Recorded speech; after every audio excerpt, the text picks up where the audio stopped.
Hi viewers, മറ്റൊരു വീഡിയോയിലേക്ക് എല്ലാവർക്കും സ്വാഗതം.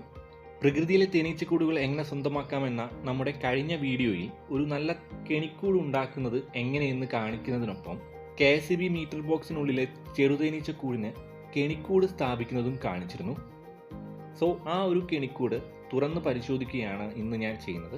റാണിയീച്ച മാതൃകോളനിയിൽ നിന്നും ഇറങ്ങി വന്ന് നമ്മുടെ കെണിക്കൂടിൽ മുട്ടയിട്ടോ, നമ്മുടെ കെണിക്കൂട് വിജയിച്ചോ, എന്താണ് നമ്മൾ വെച്ച കെണിക്കൂടിൻ്റെ ഉള്ളിലെ അവസ്ഥ എന്നതാണ് പരിശോധിക്കുന്നത്. ഈ കാണുന്നതാണ് നമ്മൾ കഴിഞ്ഞ വീഡിയോയിൽ സ്ഥാപിച്ച കെണിക്കൂട്.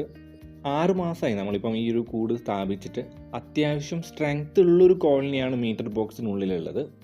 5-6 വർഷമായ കോളനിയാണ്. എന്തായാലും നമുക്ക് കെണിക്കൂട് ഓപ്പൺ ആക്കി നോക്കാം.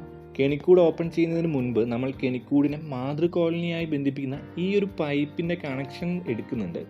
എന്നിട്ട് പ്രവേശന കവാടം നന്നായി ഇൻസുലേഷൻ ടേപ്പ് ഉപയോഗിച്ച് അടയ്ക്കുകയാണ്.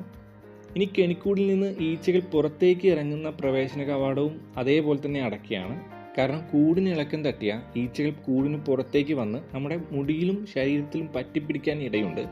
കൂട് എടുത്ത ശേഷം ഒരു കാലിക്കുപ്പി ഈച്ചകൾ പുറത്തേക്ക് ഇറങ്ങി വരുന്ന കവാടത്തിന് മുന്നിൽ വെച്ച് കൂട് ശക്തിയായി മുട്ടണം. സോ നമ്മളെ ആക്രമിക്കാൻ വരുന്ന ഈച്ചകളെല്ലാം ഇതേപോലെ കുപ്പിക്കുള്ളിലാകും.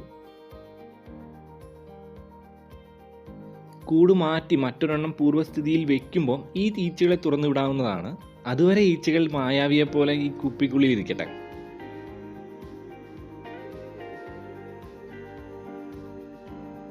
കണ്ടില്ലേ, ഇതേപോലെ ഈച്ചകൾ കൂട്ടായി പുറത്തിറങ്ങിയിട്ട് വരും. ഇപ്പോൾ ഒരുവിധ ഈച്ചകളെല്ലാം കുപ്പിയിലായി. ഇനി കൂട് തുറക്കാം. കണ്ടില്ലേ, ഇതാണ് കുപ്പിയുടെ സ്ഥിതി. നിറച്ച് തേനായിട്ടുണ്ട്, നല്ല രീതിയിൽ പൂമ്പൊടിയുണ്ട്. പക്ഷേ മാതൃകോളനിയിൽ നിന്ന് റാണി ഇറങ്ങി വന്നിട്ടില്ല. ഇനി ഈ ബോട്ടിൽ നമുക്ക് സെൻറ്ററിൽ വെച്ച് കട്ട് ചെയ്യണം.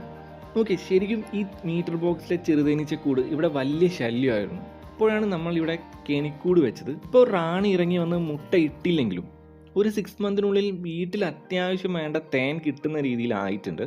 അതും വളരെ ഈസി ആയിട്ടാണ്. നല്ല ചെറുതേനാണ്, ഒത്തിരി ഔഷധ ഗുണങ്ങൾ ഉള്ളതാണ് ചെറുതേൻ. കൂടാതെ തേൻ എല്ലാവർക്കും പ്രിയപ്പെട്ടതാണ്. അപ്പം ഇനി ഈ ഒരു വീഡിയോ കണ്ടിട്ട് നിങ്ങൾക്കും തേൻ ഇതേപോലെ വീട്ടിൽ തന്നെ കിട്ടണമെന്ന ആഗ്രഹം ഉണ്ടെങ്കിൽ ഉടനെ നമ്മുടെ ചാനലിലെ മറ്റ് വീഡിയോകൾ കാണുക.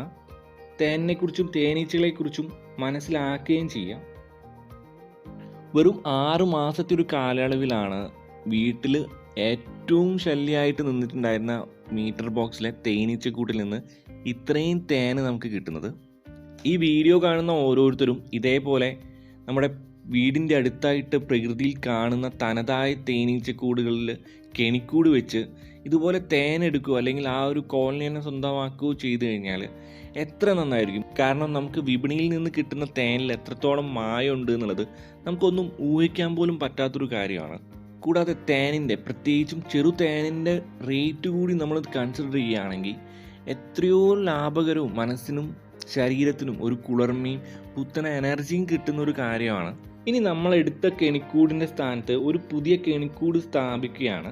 ഒരു 6 മന്ത് കൂടി കഴിഞ്ഞാൽ തീർച്ചയായും ഈ കെണിക്കൂട്ടിൽ റാണി ഇറങ്ങി വന്ന് മുട്ടയിടും. നമ്മുടെ കെണിക്കൂട് വിജയിക്കുകയും ചെയ്യും. കൂടാതെ ഇതേപോലെ തേനും പൂമ്പൊടിയും കിട്ടും. അപ്പം ഒരു വീഡിയോ നിങ്ങൾക്ക് ഇഷ്ടമായെങ്കിൽ ലൈക്ക് ചെയ്യുക, ഷെയർ ചെയ്യുക. കൂടെ നിങ്ങളുടെ നിർദ്ദേശങ്ങളും സംശയങ്ങളും താഴെ കമൻറ്റ് ബോക്സിൽ ആഡ് ചെയ്യുക. So take care, stay safe, love you, bye bye.